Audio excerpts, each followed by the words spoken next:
Makam Syekh Kiai Haji Muhammad Anwar penulis kitab Aisyul Bahri terletak di Desa Sengon, Kecamatan Subah, Kabupaten Batang, Jawa Tengah. Salah satu tulisan beliau dalam kitab Aisyul Bahri adalah, Allah menciptakan kenyang beriringan dengan memakan makanan dan begitu juga menciptakan segar bersamaan dengan meminum air. Kenyang dan segar adalah ciptaan yang maha kuasa.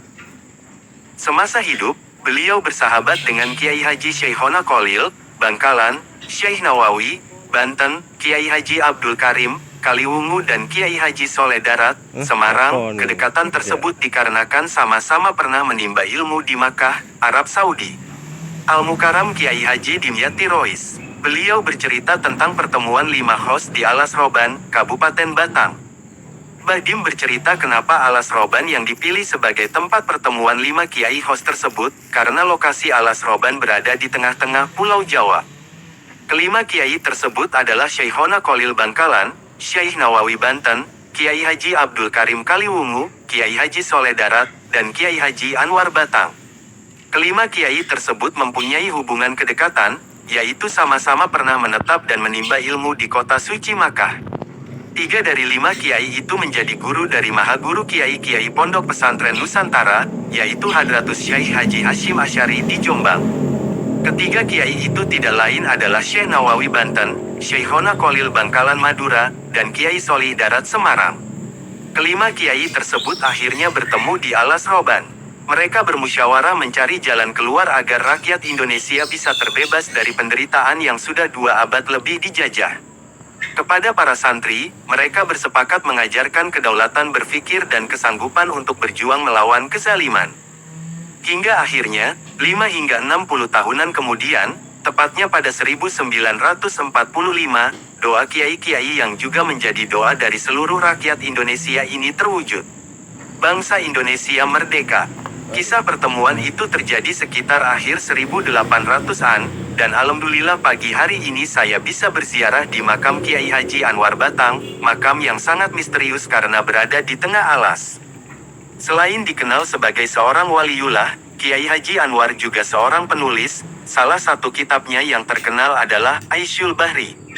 Di sekitar lokasi makam terdapat puing-puing seperti bekas pesantren.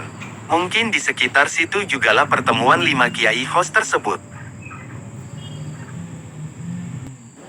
Ada satu kisah menarik dalam kitab Aisyul Bahri yang dikutip Kiai Anwar Batang dari Imam Al-Qusyairi.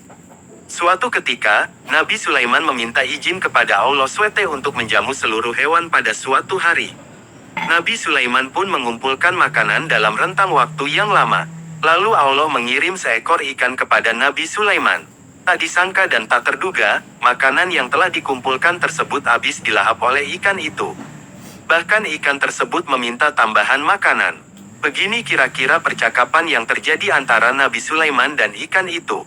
Persediaan makanan saya telah habis. Apakah tiap hari kamu menghabiskan makanan sebanyak ini? Jawab Nabi Sulaiman sekaligus bertanya. Tidak, malah 3 kali lipat dari ini. Namun untuk hari ini Allah hanya memberi makan apa yang engkau kumpulkan. Mungkin engkau belum bisa dikatakan menjamu diriku dengan baik, karena aku masih merasa lapar, padahal aku adalah tamumu, jawab ikan tersebut.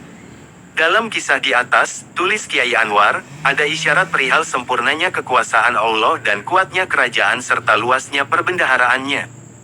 Bahkan selevel Nabi Sulaiman dengan besar dan kuatnya kerajaan yang diberikan Allah kepadanya, tak mampu mengenyangkan satu makhluk dari makhluk-makhluknya Allah. Maha suci zat yang menanggung rezeki ciptaannya, Kiai Anwar memuji dan mengagungkan Allah. Alkisah pada saat itu waktu salat duhur semakin sempit sedangkan para ulama pada saat itu belum menunaikan sholat duhur. Sehingga Kiai Nawawi Banten berdiri untuk bertanya kepada Syekhona Kholil Bangkalan. Kiai Kholil sekarang itu jam berapa Kiai? Tanya Syekh Nawawi. Jam 3:03 Kiai, jawabnya.